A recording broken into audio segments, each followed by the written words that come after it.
Hello everyone, स्वागत है आप सभी का मैं एग्जाम यूट्यूब चैनल पर। तो आज की वीडियो में हम हिंदी का नेक्स्ट टॉपिक करने वाले हैं समास। ठीक है, इससे पहले हम एक टॉपिक कर चुके हैं जिसमें हमने वर्णमाला करी थी। तो आज की वीडियो में हम करेंगे समास, जिसमें हम थ्योरी के साथ साथ जो भी है एमसीक्यू जो भी हम करेंगे उसके साथ साथ थ्योरी का पार्ट देखेंगे।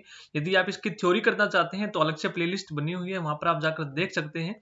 हिंदी का हर एक टॉपिक बहुत अच्छे से वहां पर करवाया हुआ है। इसके साथ साथ यदि आपने मैराथन क्लासेस नहीं देखी है हिंदी की तो वो भी आप जरूर देखिएगा, जिसमें आपको कंप्लीट हिंदी का सिलेबस करवाया गया है। ठीक है, दोनों का लिंक आपको डिस्क्रिप्शन बॉक्स में मिल जाएगा, वहां से आप देख सकते हैं। तो आइए स्टार्ट करते हैं। आज की वीडियो में हम टॉपिक करने वाले हैं हिंदी का समास। बहुत ही इंपॉर्टेंट टॉपिक है, आपके आने वाले एग्जाम्स में बहुत ही क्वेश्चन यहाँ से पूछे जाते हैं। तो सबसे पहले हम देखिए, हर एक समास से रिलेटेड हर एक चीज हम पढ़ने वाले हैं यहाँ पर। सबसे पहला क्या है, देखिए, दो या दो से अधिक शब्दों से मिलकर बने हुए सार्थक शब्द को हम क्या बोलते हैं? समास कहते हैं। क्या बोलते हैं? तो सबसे पहले हमने क्या पढ़ी? समास की परिभाषा क्या है? दो या दो से अधिक शब्दों से मिलकर बने सार्थक शब्द को हम क्या बोलते हैं? समास बोलते हैं। अब देखिए, समास क्या होता है? समास जो है, यदि इसका विग्रह करें, यदि हम इसको तोड़े समास को, तो दो शब्दों से मिलकर बना है। ये क्या है? सम और दूसरा है आस। सम जमा आस। सम का मतलब क्या होता है? संक्षिप्त। क्या मतलब होता है? संक्षिप्त। ठीक है, और आस का मतलब क्या होता है? शब्द या कथन। शब्द या कथन। तो इस तरह से समास का पूरा मतलब क्या हो जाएगा? संक्षिप्त शब्द या फिर संक्षिप्त कथन हम बोलते हैं समास को। ठीक है, तो समास के भेद कितने होते हैं? तो मैंने आपसे ट्रिक से याद करवाया हुआ है अब तक दादा। समास के कितने भेद होते हैं? अब तक दादा आपको याद रखना है। तो समास के 6 भेद होते हैं। देखिए यहां पर सभी के सभी हम डिस्कस करते हैं। 6 भेद कौन कौन से, एक बार डिटेल से पढ़ लेते हैं। ऐसे बनेगा अव्ययी, अव्ययी भाव समास। ठीक है, बै से बनेगा बहुव्रीहि,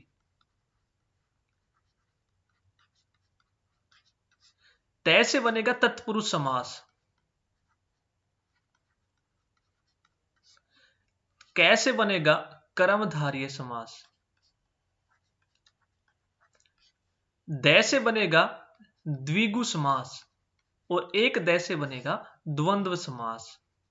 तो ये आपको याद रखने हैं अब तक दादा। ठीक है, 6 भेद होते हैं समास के, तो 6 के 6 हमने कर लिए हैं। अब सभी के 6 के 6 हम जितने भी भेद हैं सबको बारी बारी से यहाँ पर विद एग्जाम्पल यहाँ पर स्टडी करने वाले हैं। ठीक है, सबसे पहले हमने क्या पढ़ा? समास की परिभाषा। ठीक है, दो या दो से अधिक शब्दों से मिलकर बने सार्थक शब्द को हम क्या बोलते हैं? हम बोलते हैं समास। और समास दो शब्दों से मिलकर बना है, सम जमा आस, यानी कि संक्षिप्त शब्द हम बोलते हैं। उसके भेद कितने होते हैं? 6। तो बारी बारी से स्टडी करेंगे। नेक्स्ट क्वेश्चन देखते हैं। यदि आपको वीडियो अच्छी लगे तो लाइक जरूर कीजिएगा। अगला देखते हैं, अगला क्वेश्चन है। नेक्स्ट चलते हैं।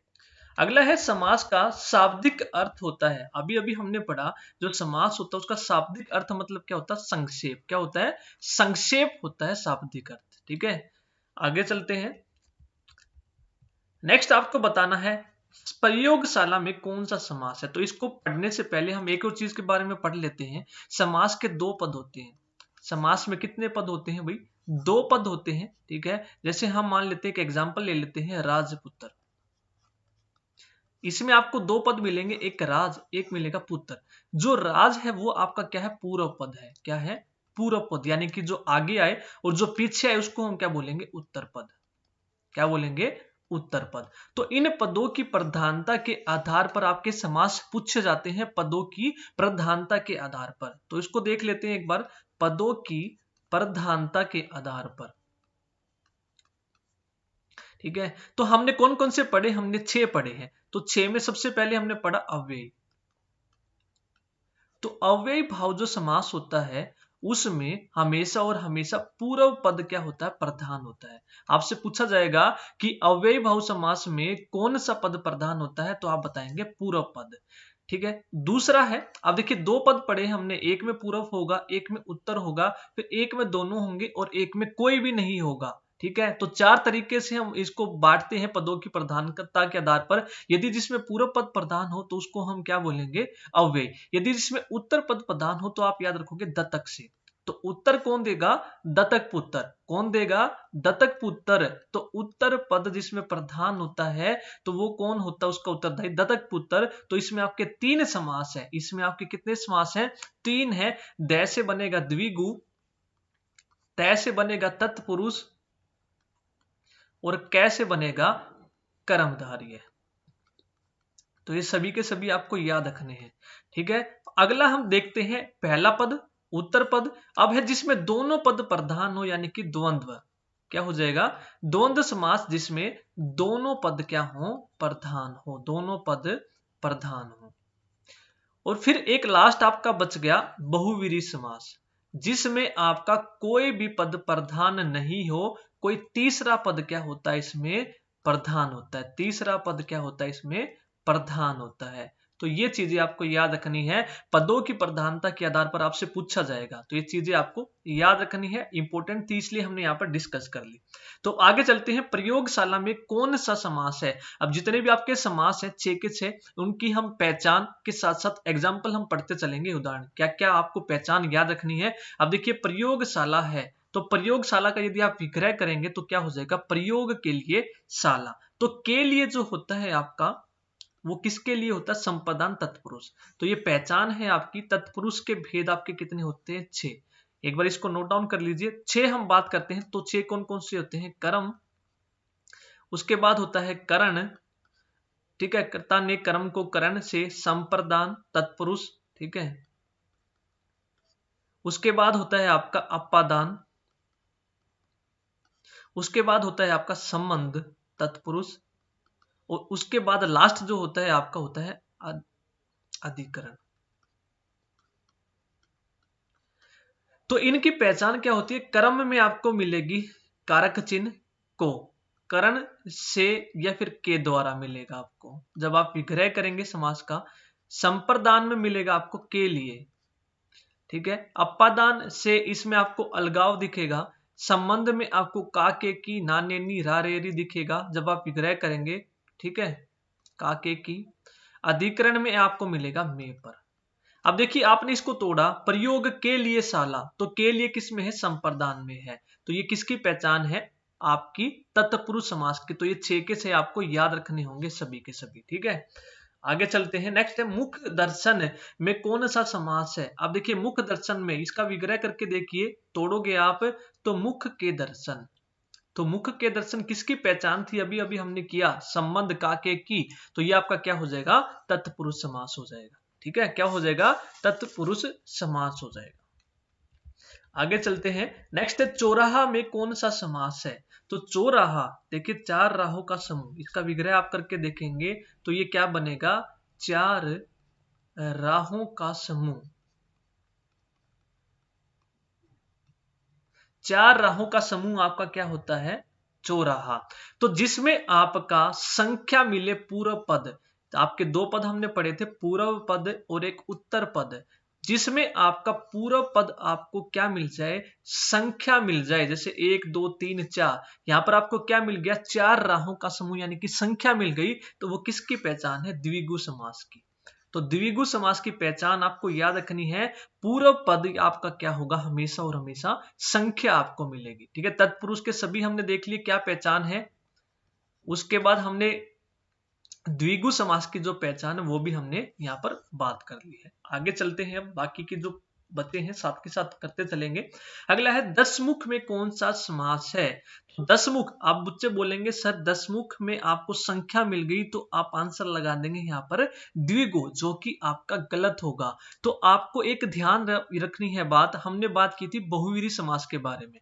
क्या की थी? बहुवीरी समास में जिसमें आपके दोनों पद अप्रधान होते हैं, कोई तीसरा पद क्या होता है? उसमें प्रधान होता है।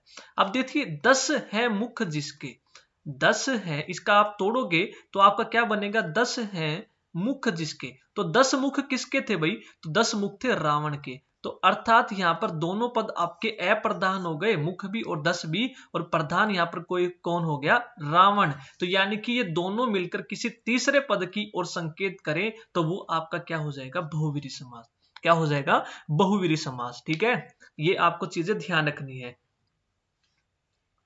आगे चलते हैं, यदि यहां पर बहुवीरी ना होता तो आप द्विगु लगा सकते थे। आगे है विशेषण और विशेष्य के योग से कौन सा समास बनता है। तो वेरी वेरी इंपॉर्टेंट है। तो कर्मधारय आपका समास होता है, ये कर्मधारय समास। कर्मधारय समास होता है जो विशेषण और विशेष्य के योग से बनता है, आपको याद रखना है। या फिर आपको उपमान और उपमेय भी मिल जाए कि उपमान और उपमेय के संबंध हो जिसमें, तो वो कौन सा समास होता है, तो वो भी आपका कर्मधारय समास होता है। अगला है, किस समास के दोनों शब्दों के समानाधिकरण होने पर कर्मधारय समास होता है। तो वो आपका होता है तत्पुरुष समास। यदि तत्पुरुष समास के दोनों शब्दों का समानाधिकरण हो जाए तो वो कौन सा समास हो जाता है, आपका कर्मधारय समास हो जाता है। ठीक है, इंपॉर्टेंट क्वेश्चन है ये। आगे चलते हैं, इनमें से द्वंद्व समास का उदाहरण आपको बताना है कौन सा है, द्वंद्व। द्वंद्व समास का उदाहरण आपको बताना है। तो द्वंद्व समास की पहचान के बारे में हम बात कर लेते हैं। तो द्वंद्व समास आपका कौन सा है, जिसमें पहली बात तो दोनों पद प्रधान, दोनों पद प्रधान हो, ये हम बात कर चुके हैं पहले। उसके बाद द्वंद्व समास की आपकी पहचान है, और जब आप तोड़ेंगे तो तोड़ने पर आपको और, एवं, या, अथवा ये शब्द मिल जाए, और या फिर योजक चिन्ह आपको मिल जाए हाइफन बीच में, तो वो आपकी पहचान होगी द्वंद्व समास की। ठीक है, जैसे कि देखिए रुपया पैसा में आपको एक तो हाइफन मिल गया, या फिर आप इसको तोड़ेंगे तो रुपया और पैसा। ठीक है, तो आपको यहां पर तोड़ने पर क्या मिल गया, और। तो ये किसकी पहचान होगी, द्वंद्व समास की। तो ये सारी की सारी पहचान आपको याद रखनी है द्वंद्व समास की, और, एवं, या, अथवा। ठीक है, आगे चलते हैं, लंबोदर में कौन सा समास है। अब देखिए लंबोदर में, इसको आप तोड़ेंगे तो इसका विग्रह करेंगे समास का, तो समास का विग्रह मतलब इसको तोड़ेंगे तो लंबा है उदर जिसका, लंबा है उदर जिसका। तो भाई किसका है उदर लंबा, तो वो होता है गणेश जी का। किसका होता है, गणेश जी का। यानी कि तीसरे पद की ओर ये क्या कर रहे हैं, संकेत कर रहे हैं, तो किसका हो जाएगा, बहुवीरी समास। तो यही मैंने आपको बोला है, जब आप तोड़ेंगे तो तोड़ने से हमें किसी अन्य वस्तु का पता चले, तो यानी कि वो क्या हो जाएगा, आपका बहुवीरी समास। तो लंबोदर किसका हो जाएगा, बहुवीरी का। आगे चलते हैं, शोक मगन में कौन सा समास है। शोक मगन, शोक मगन को आप तोड़ेंगे तो क्या हो जाएगा, शोक में मगन। शोक में मगन जो होता है उसको बोलते हैं शोक मगन। अब मैं देखिए, मैं किसका उदाहरण था, हमने बात करी थी तत्पुरुष समास की, अधिकरण। ठीक है, अधिकरण में। ठीक है, तो ये कौन सा हो जाएगा, अधिकरण तत्पुरुष समास। ठीक है, तो ये हमारा उदाहरण हो जाएगा तत्पुरुष का। आगे चलते हैं, सागपात में कौन सा समास है। देखिए पहली पहचान तो आपको यहां पर मिल गई योजक चिन्ह, हाइफन मिल गया। दूसरा यदि इसका विग्रह करेंगे तो साग और पात। ठीक है, तो ये किसका उदाहरण था, द्वंद्व समास की पहचान। बार बार बता रहा हूं मैं आपको, द्वंद्व समास की पहचान क्या है, और, एवं, या, अथवा, या फिर चिन्ह मिल जाए आपको, ये पहचान है आपकी द्वंद्व समास की। आगे चलते हैं, नेक्स्ट पर्सन है। यदि आपको वीडियो पसंद आ रही है तो प्लीज लाइक जरूर कीजिएगा और शेयर जरूर कीजिएगा वीडियो को। पहली बार देख रहे हैं और कंप्लीट हिंदी करना चाहते हैं विद थ्योरी, ठीक है, तो चैनल को जरूर सब्सक्राइब कर ले और कमेंट करके जरूर बताइएगा आपको वीडियो कैसी लगी। नेक्स्ट है, नरो उत्तम में कौन सा समास है। तो नरो उत्तम में बताना है कौन सा समास है। तो अब देखिए हमने जो यहां पर बात की है, नरो में है उत्तम, जो नरो में है जो उत्तम, उसको हम क्या बोलते हैं, नरोत्तम। अब नरों में जो उत्तम होता है उसको बोलते हैं हम नरोत्तम। पहली बात तो ये पहचान है आपकी किसकी, कर्मधारय की। कर्मधारय समास की पहचान है जो, या फिर रूपी। ठीक है, रूपी। जब आप तोड़ेंगे तो आपको तोड़ने पर है जो और रूपी मिले, तोड़ने पर ये शब्द मिल जाए, तो एक कर्मधारय की पहचान आपको याद रखनी है। और विशेषण और विशेष्य का संबंध भी कौन दिखाते हैं, कर्मधारय। ठीक है, और जिसमें आपका दत्तक हमने याद किया था, उत्तर पद प्रधान होता है वो किस में, दत्तक में। ठीक है, द्विगु, तत्पुरुष और कर्मधारय समास। तो ये चीजें भी आपको याद रखनी। कर्मधारय समास में उत्तर पद क्या होता है? प्रधान होता है। तो अब देखिए आपने नरोत्तम में इसका विग्रह किया, नरों में है जो उत्तम, तो है जो मिल गया, तो है जो किसकी पहचान है भाई? ये कर्मधारय समास की। और एक और पहचान मैं बता दूं आपको, कर्मधारय समास में हमेशा और हमेशा आप कॉम्प्लीमेंट देंगे किसी का, प्रशंसा आप करेंगे। जैसे नरों में उत्तम, आप उसकी प्रशंसा कर रहे हैं तो वो कर्मधारय आपका समास होगा। ये चीज आपको ध्यान रखनी है। आगे चलते हैं, नेक्स्ट है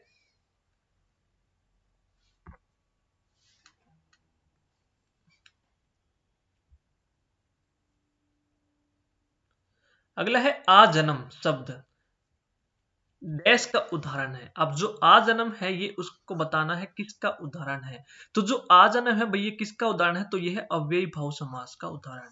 अब अव्ययी भाव समास की पहचान हमने नहीं पढ़ी थी, इसको भी पढ़ लेते हैं। अव्ययी भाव समास, तो इसकी पहचान आपको याद रखनी है। इसके पहले यानी कि जो पूरा पद है उसमें आपको लगा हुआ मिलेगा अनु, आ, प्रति, भर, यथा, हर और यावत, या फिर रिपीटेड शब्द आपको मिल जाए जो यानी कि बार बार रिपीट हो रहे होंगे, वो आपकी पहचान होगी किसकी? अव्ययी भाव समास की। ठीक है, यानी कि जो शब्द होगा उसके आगे कोई छोटा आपको शब्द लगा हुआ मिलेगा। जैसे आ जन्म में आपको मिल गया आ, छोटा शब्द मिल गया, यानी कि आपको क्या मिला, लगा मिलेगा? उपसर्ग लगा मिलेगा, ये भी कह सकते हैं आप। ठीक है, तो ये पहचान किसकी होगी? अव्ययी भाव समास की पहचान होगी। ठीक है, तो अव्ययी भाव समास की हम पहचान कर चुके हैं, तत्पुरुष की हम कर चुके हैं, द्वंद्व समास की हम पहचान कर चुके हैं, द्विगु की जिसमें संख्या मिलेगी ये भी हम कर चुके हैं। तो साथ के साथ पहचान भी हम करते चल रहे हैं और प्रैक्टिस भी आपकी यहां पर हो रही है। अब देखिए तन मन धन में कौन सा समास है?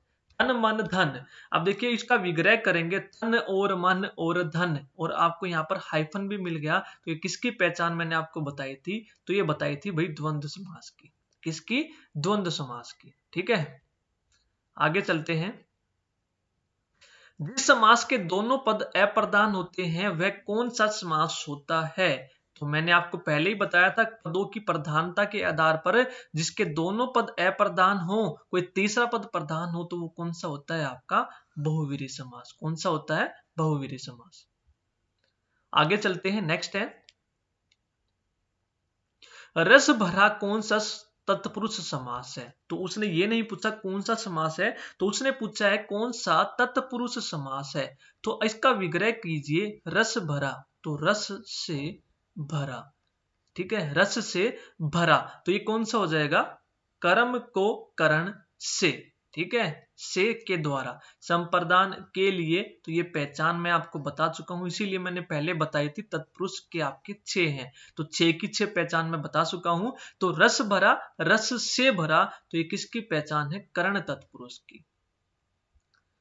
अगला है यथासंभव कौन सा समास है? यथासंभव में कौन सा समास है? अब देखिए यथासंभव में संभव के आगे आपको मिल गया यथा।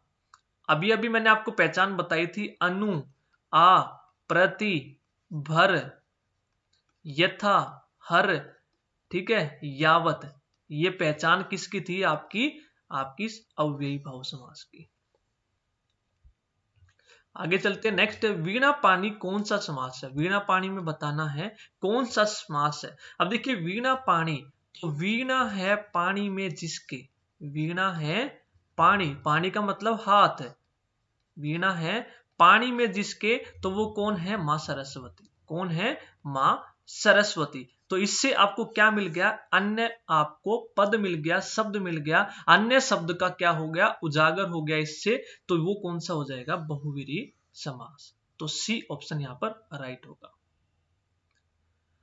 आगे है दु अन्नी कौन सा समास है? अब देखिए दु अन्नी है तो दो अन्न, दो अन्न जिसमें हो, यानी कि संख्या मिल गई आपको पहला। तो संख्या किसकी पहचान थी? द्विगु समास की। किसकी थी?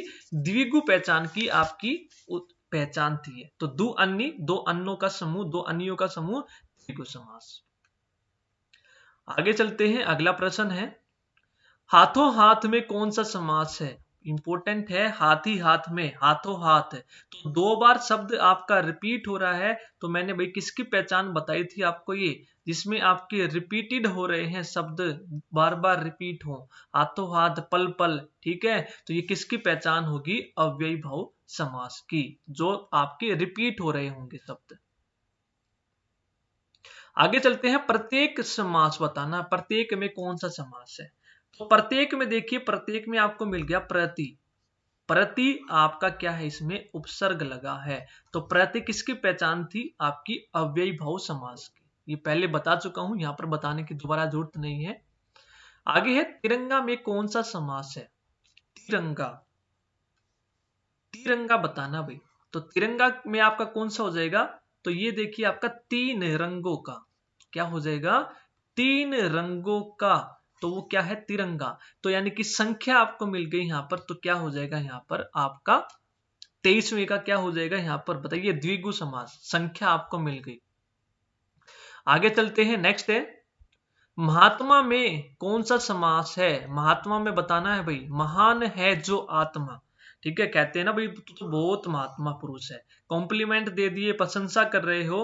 तो महान है जो आत्मा, तो है जो आत्मा, है जो या फिर रूपी, ये किसकी पहचान है जो और रूपी, ये कर्मधारय समास की पहचान है। तो हमारा हो जाएगा डी ऑप्शन राइट। आगे चलते हैं, अगला प्रश्न है। तो जितने भी बच्चे देख रहे हैं, तो सभी से रिक्वेस्ट है, लाइक जरूर कीजिए, शेयर जरूर कीजिए। अगला है, गगनचुंबी में कौन सा समास है। तो गगनचुंबी में बताना है, तो गगन को चूमने वाला, गगन को चूमने वाला, तो को मिल गया आपको, ठीक है। का, के, की, को किसके हैं, ये तत्पुरुष के। अगला है, पल पल। पल पल देखिए, अब कुछ बच्चे बोलेंगे सर यहाँ पर हाइफन मिल गया, तो हाइफन किसकी थी, द्वंद्व की। लेकिन मैंने आपको यह भी बताया था कि रिपीटेड जो होंगे वो किसके होंगे, अव्ययी भाव समास के उदाहरण होंगे। तो पल पल में क्या हो जाएगा, अव्ययी भाव समास। अगला है, चंद्रमौली में कौन सा समास है। तो चंद्रमौली में बताना है भाई कौन सा समास है। तो चंद्रमौली का आप विग्रह करेंगे, तो चंद्र है मौली पर जिसके, तो यानी कि जिसके माथे पर चंद्र है, तो वो कौन है, भगवान शिव है, ठीक है। तो अन्य हमको यहां पर क्या मिल गया, शब्द मिल गया। तो ये क्या है, बहुवीरी समास, ठीक है। दोनों पद यहां पर अप्रधान है, तीसरा पद यहां पर कोई अन्य जो है वो प्रधान हो जाएगा, भगवान शिव, यानी कि बहुवीरी समास। अगला है, प्राण प्रिय। तो प्राण प्रिय में बताना है आपको कौन सा समास है। तो प्राण प्रिय देखिए, कॉम्प्लीमेंट दे रहे हैं, प्राणों के समान प्रिय, के समान प्रिय। तो है जो के समान, सॉरी ये बताना भूल गया था मैं आपको। तो 2 पहचान मैं आपको बता चुका था, है जो, के समान और रूपी, ये तीनों की तीनों पहचान है हमारी कर्मधारय समास की, ठीक है। तो ये क्या हो जाएगा हमारा, कर्मधारय समास। तो प्राण प्रिय, तो प्राण के समान जो प्रिय है उसको हम बोलते हैं मेरे प्राण प्रिय, ठीक है। अगला चलते हैं, अगला है उदाहरण, आचार विचार में कौन सा समास है। अब देखिए, आचार विचार है, कई बार यहां पर आपको हाइफन वो ना भी देगा, योजक चिन्ह ना भी देगा, तो आचार और विचार, तो ये कौन सा हो जाएगा, द्वंद्व समास। अगला है, चोलड़ी में कौन सा समास है। तो चोलड़ी में कौन सा समास है, तो 4 लड़ियों का, 4 है लड़ियां जिसकी। तो 4 लड़ियां भाई किसकी होती हैं, माला की, किसकी होती हैं, माला की। तो ये क्या हो जाएगा हमारा, बहुवीरी समास हो जाएगा, ठीक है। कौन सा हो जाएगा, बहुवीरी समास हो जाएगा। यदि यहां पर बहुवीरी ना दिया होता, तो आप लगाते यहां पर द्विगु, क्योंकि ये क्या हो जाएगा, संख्या 4 है लड़ियां जिसकी। यदि बहुवीरी दिया है, तो आप जाएंगे बहुवीरी के साथ। तो 4 है लड़ियां जिसकी, वो क्या होती है, माला होती है। तीसरा पद यहां पर आपका उजागर हो गया, तो बहुवीरी यहां पर आपका उत्तर हो जाएगा, ठीक है। ये थे आपके सभी के सभी इंपॉर्टेंट समास के। तो सभी के सभी हम पहचान कर चुके हैं, आपके समास कितने होते हैं सभी के सभी हम पढ़ चुके हैं। ठीक है, तो आज की वीडियो में इतना ही। यदि आपको वीडियो पसंद आई तो लाइक जरूर कीजिए, कमेंट करके जरूर बताइएगा, सब्सक्राइब नहीं किया तो सब्सक्राइब भी जरूर कर ले। धन्यवाद।